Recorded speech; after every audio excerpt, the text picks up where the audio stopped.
Bendiciones, queridos hermanos, un gusto estar con ustedes una vez más en su canal El Predicador, la voz que clama en el desierto.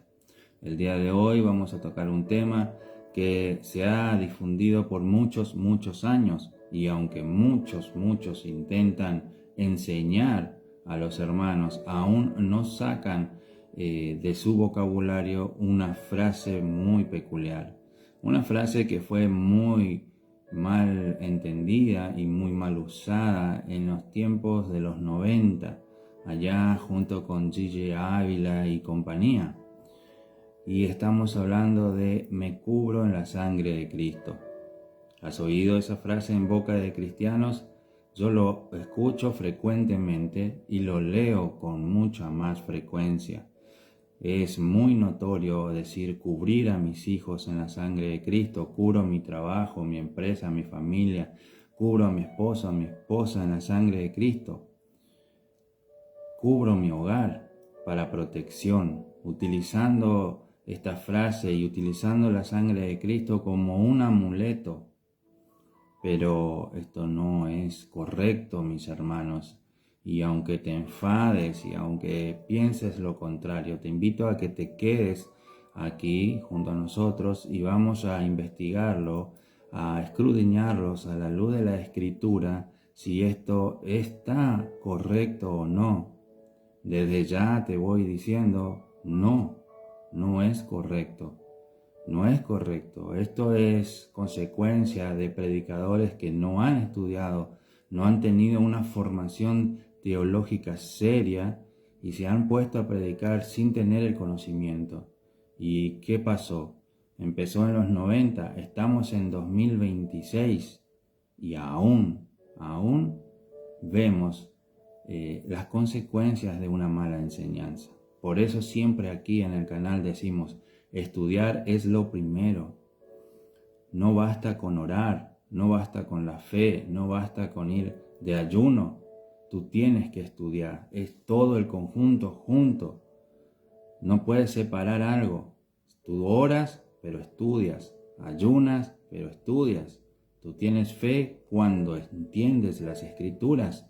La fe viene por oír, y oímos ¿qué? La palabra de Dios. Entonces, el me cubro en la sangre de Cristo. Vamos a ver si esto es bíblico. Esta expresión no aparece en las Escrituras. Partiendo de ahí, ¿de dónde sacan que me debo cubrir en la sangre de Cristo?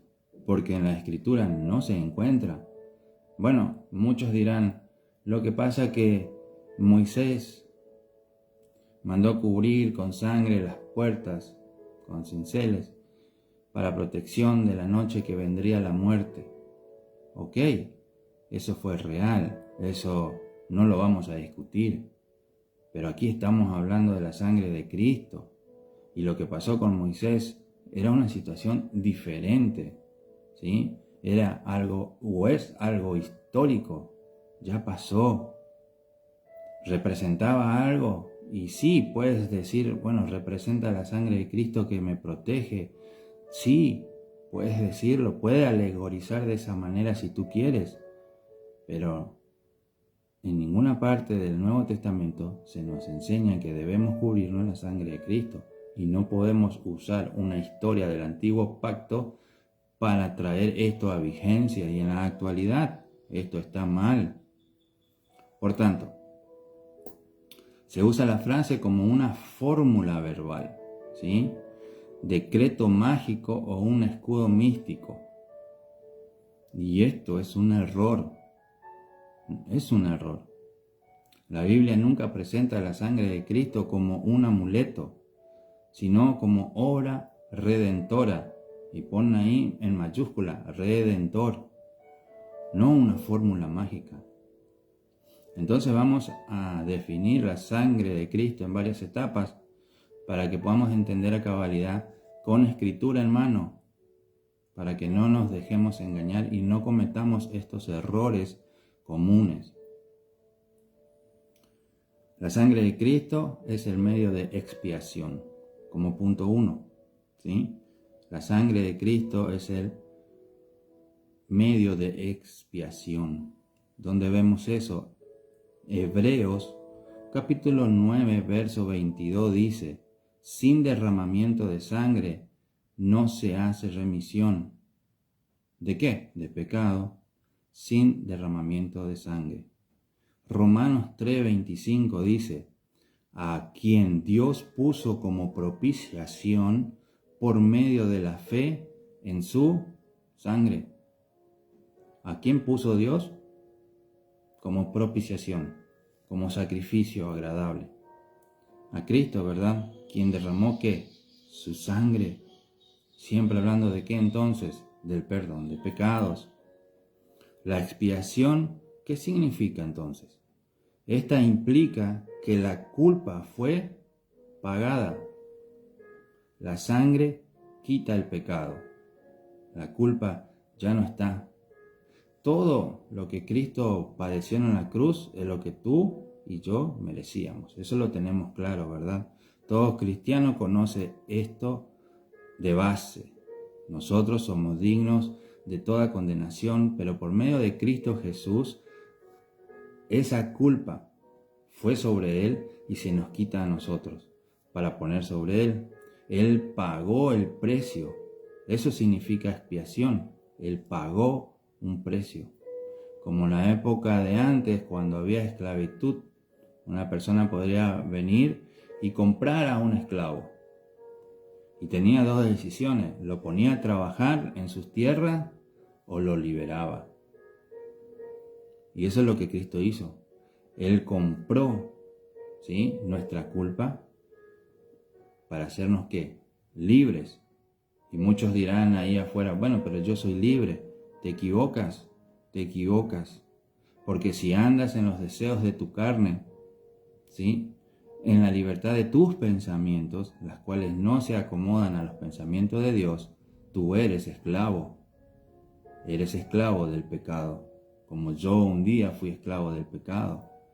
Pero solo a través de la sangre de Cristo, de lo que Él hizo en esa cruz, hoy puedo gritar a cuatro vientos y decir: soy libre. Porque Él pagó el precio, llevó mi culpa. Eso significa expiación. Otro punto a considerar: la sangre de Cristo limpia la conciencia, transforma internamente. ¿Ok? La sangre de Cristo limpia la conciencia. ¿Dónde vemos esto? Hebreos 9:14. La sangre de Cristo limpiará vuestra conciencia de obras muertas. ¿Sí? Hebreos 9:14. La sangre de Cristo limpiará vuestras conciencias de obras muertas, es decir, purificación espiritual. No está hablando de proteger. Estamos viendo que la sangre de Cristo fue derramada para expiación. La expiación implica una culpa pagada. Pero en Hebreos 9:14 nos dice que también nos limpia, nos transforma, nos purifica, transforma nuestra conciencia. También otro punto: justificación al creyente. La sangre de Cristo justifica al creyente, aquel que cree. Romanos 5:9. Justificados en su sangre, dice, por Él seremos salvos. ¿De qué? De la ira. ¿Cuál ira? La condenación. ¿A través de qué medio? La sangre. ¿La sangre de quién? De Cristo. Simple, ¿no? Romanos 5:9 es claro: justificados en su sangre. Así que no nos cubrimos cada día con la sangre de Cristo. Es que ya fuimos justificados una vez. ¿Cuándo? Cuando Cristo extendió sus brazos en ese madero. Derrama su sangre. Ese día toda la humanidad fue justificada. Ahora, ¿quién accede a esa justificación? Solo aquel que cree en Jesucristo. ¿Sí? Nos cubrió aquel día y fuimos justificados una vez sola y para siempre. Y para siempre. Solo tenemos que creer que Cristo es Dios y nos justifica. Otro punto. La sangre de Cristo redime y compra. Esto lo vemos en 1 de Pedro, capítulo 1, versículos 18 y 19. Fuisteis rescatados con la sangre preciosa de Cristo. Fuisteis rescatados con la sangre preciosa de Cristo. Redimir significa liberar, pagando un precio. Liberar pagando un precio. Otro punto. No nos da acceso a Dios. Muy importante. Nos da acceso a Dios. Hebreos 10, 19. Tenemos libertad para entrar al lugar santísimo por la sangre de Jesucristo. ¿Sí? Tenemos la libertad de entrar en la presencia del Padre. Esto es cuando tú oras a través de la sangre de Jesucristo. ¿Qué quiere decir? Que si no hubiera derramado Cristo su sangre, tú y yo no tendríamos libertad para hablar con el Padre. Estaríamos hablando al viento. Cuando hablas en lo secreto, en tu habitación o incluso en una congregación, le estarías hablando al viento, a las paredes, al techo, porque el Padre no te escucharía. Solo a través de la sangre vertida de Cristo es que tenemos acceso a Dios. Y hoy estamos confiados y seguros de que cuando hablamos, cuando oramos, no es al viento, sino al Padre, y Él nos escucha. Impresionante, ¿verdad? No entramos cubriéndonos cada día con la sangre de Cristo. Entramos en su presencia sabiendo y confiando que esto ya fue hecho. Que esto ya fue hecho. Entonces te hago una pregunta. ¿Es lógico decir, me cubro en la sangre de Cristo? ¿Tienes alguna cita bíblica, además de las que ya he citado, y no vas a encontrar otra que hable de que debes cubrirte en la sangre de Cristo? No la vas a encontrar. Lo correcto es decir, confío en la obra de la sangre de Cristo. Ahí estás mostrando sabiduría y fe. No me cubro en la sangre de Cristo, porque eso no está escrito. Además, la sangre de Cristo no es para cubrir, no es un amuleto, como ya dijimos, sino tiene otro propósito: redimir al creyente, al pecador, redimir, traer a salvación. ¿Sí? Eso fue lo que Cristo hizo. Por medio de su sangre somos justificados. Entonces, más correcto es decir, confío en la obra de la sangre de Cristo. También puedes decir, estoy justificado por su sangre. ¿Cómo sabes tú que eres salvo? Porque soy justificado. ¿Y por qué tú eres justificado? A ver, ¿qué buenas obras realizaste tú para ser justificado? ¿Ninguna? Ninguna. Yo soy justificado por la sangre de Cristo. Por la sangre de Cristo.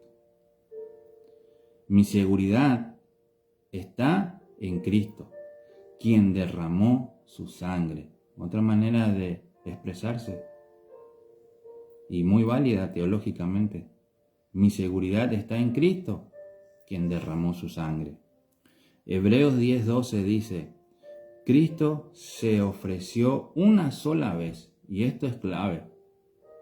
Cristo se ofreció una sola vez. Un solo sacrificio. Su sangre fue vertida una sola vez. Hebreos 10:12 es la respuesta. Una sola vez. Y ahora Él está sentado a la diestra del Padre. Ya nosotros decidimos si creemos o no creemos. Si creemos en un Cristo que murió y resucitó. Si creemos que Dios se hizo carne para verter su sangre y de esa manera nosotros ser justificados. Ya es nuestra decisión. ¿Sí? Esa es nuestra decisión. Pero Él lo hizo una vez. No lo va a volver a hacer. Él me cubro en la sangre de Cristo. Esa frase antibíblica por lo general lo usan para decir que Cristo vuelva a derramar una y otra vez su sangre, porque está derramando su sangre en tu casa, en la casa del vecino, en la congregación de tal, el otro. Pero hebreo es así, una sola vez, y solo resta creer. Por tanto, puedo decir y finalizar que la sangre no protege cosas materiales ni vida. No es para eso. La sangre de Cristo no es protección, no es un amuleto. La sangre de Cristo transforma al que vive rendido a la cruz. La sangre de Cristo transforma, no protege. Hermano, ¿qué está diciendo? Nada, solo lo que dice la Escritura. En ningún pasaje de la Escritura vas a encontrar la sangre de Cristo protege. No hay. La sangre de Cristo transforma la conciencia, cambia la manera de pensar, te justifica, porque tú eres salvo por medio de la sangre de Cristo, lo que Él hizo, no por tus obras. La sangre de Cristo fue para comprarnos y liberarnos del pecado, de la esclavitud del pecado. Todo esto es bíblico, todo esto es santo y es puro y agradable a Dios. Pero no hay una cita que te diga que te protege. Y no uses más la historia de Moisés para validar tus ideas. ¿Sí? Esa no cuenta. Esa no cuenta. Estamos hablando del sacrificio de Cristo. ¿Y para qué fue su sangre? Para que tú y yo tengamos perdón de pecados. Aquel que está muerto y esclavo en el pecado es liberado a través de la sangre de Cristo. Ese es el poder de la sangre. Ese es el poder que tenemos que entender que existe y es real. Pero ¿por qué suceden estas cosas? ¿Por qué sucede esta brujería, hechicería, vamos a llamar? Usando la Biblia. Por falta de conocimiento. No quieren estudiar Biblia. No quieren ir a un discipulado serio. Porque la letra mata, ¿verdad? La letra mata. Pero esta doctrina de me curo en la sangre de Cristo empezó en los 90 y estamos en el 2026 y todavía continúa. La ignorancia es grande, mis hermanos, pero tienes la oportunidad de aprender, tienes la oportunidad de estudiar y de corregir tus errores y entender que solo la Escritura es suficiente. Y por ello te invito, sé parte del canal, sé seguidor del canal Misionero Juan Zapata, o también el predicador La Voz que clama en el desierto. Ya no puedo aceptar más amistades, aclaro, ya son 5.000 en cada canal que tengo, son 3 canales, ya tengo 5.000 en cada uno. Facebook no te permite tener más amigos, pero sí puedes ser seguidor. Puedes ser seguidor del canal y estudiar y aprender junto a nosotros. Todos los días estamos publicando estudios muy interesantes a nivel teológico avanzado para tu vida. Estudia y deja de creer en hechicerías modernas disfrazadas de cristianismo. Hasta aquí la reflexión de hoy. Que Dios te bendiga grandemente. Gracias por estar con nosotros. Un saludo y un abrazo a la distancia. Dios los bendiga grandemente. No se olviden de un like y compartir. Esto nos ayuda muchísimo. Que Dios los bendiga y hasta la próxima. Chao, chao.